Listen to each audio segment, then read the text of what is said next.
Hello everybody. I went the other day for a bit of a road trip and this D2 followed me home. This is a 1949 and apparently it hasn't run since 1975. Condition shows it. Overall, actually, it's in beautiful shape. There's virtually hardly any dents on the tin work. The tin work all is nice and straight. The radiator still has water in it. Well, antifreeze. Water would have cracked all over the place, but still full of antifreeze. Yeah, it's in nice shape. Tracks, they have some wear, but they are still have some wear to go. So they are still runnable, and for what I'm going to do with it, they'll be plenty fine. Fuel pressure gauge is in good shape. Hour meter shows 4,310 hours on it, which I believe to be accurate.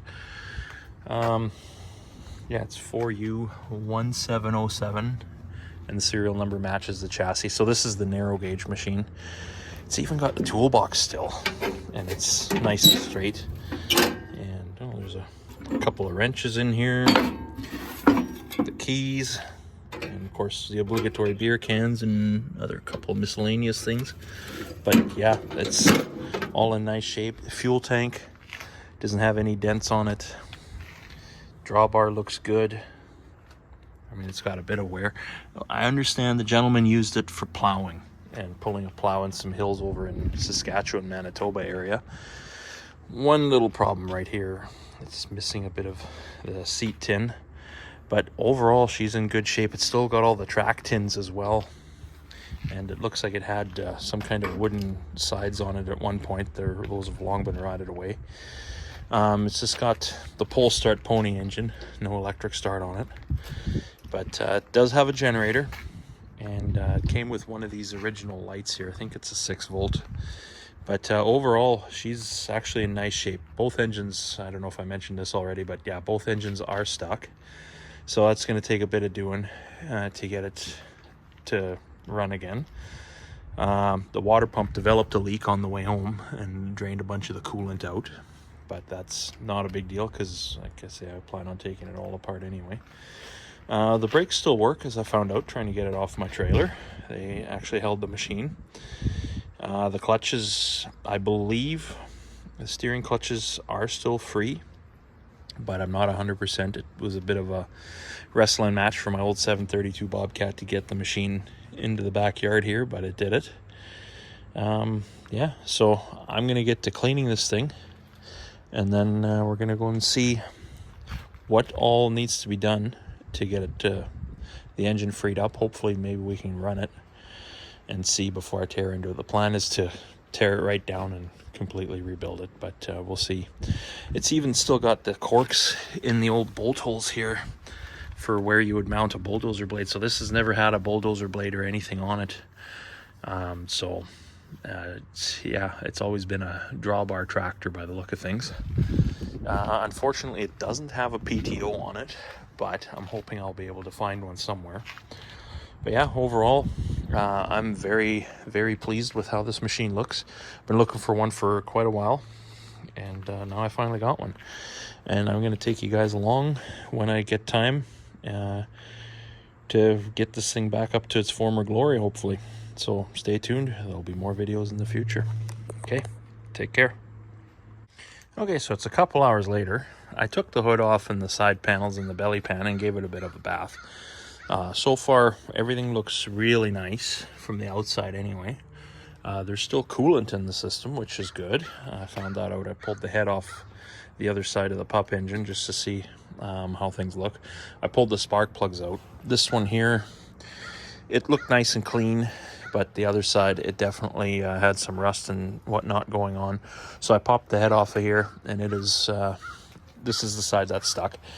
For some reason, it looks like the valves are closed, which isn't actually a bad thing, I guess, because what I did is I filled this cylinder up with a mixture of engine oil and kerosene, and then I took the spark plug that was in here and I knocked the center out of it, because somebody once told me a good trick: if you put some compressed air into the cylinder, it can push the penetrant and whatnot past the rings and free it up. So I'm going to give it a whirl. Got nothing to lose. Hopefully the valves are actually fully seated and the pressure will stay in there. If not, then I guess it'll just leak out the valves, but we'll find that out pretty quick. So I'm going to jury rig one of those things up tomorrow and then put some pressure to it. Maybe we can break this pup engine loose. Back here I didn't get too much cleaned, but it's not going to take too much to clean it back here. The gear shifter here, it's stuck, so I'm going to have to take the shift tower apart and have a look and see what's going on in there. But again, the plan is to completely restore this machine, so it's all going to get gone through anyway. Around back here, nothing too exciting. All looks relatively nice. I didn't find any major issues at all. There's a couple of minor things that I found so far cosmetically, but again, the big thing's going to be this engine.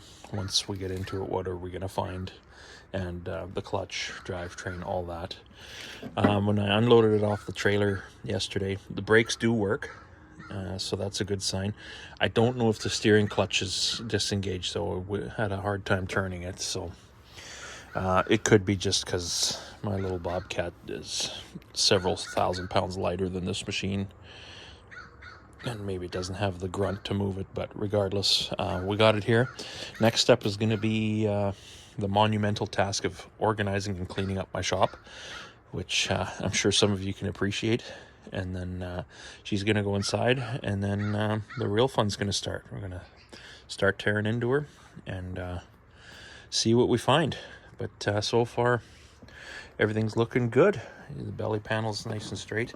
The one thing I did find, pardon the mess here, is here in this bend, both these weld joints are cracked, but that's an easy fix. We'll just grind those out and re-weld them.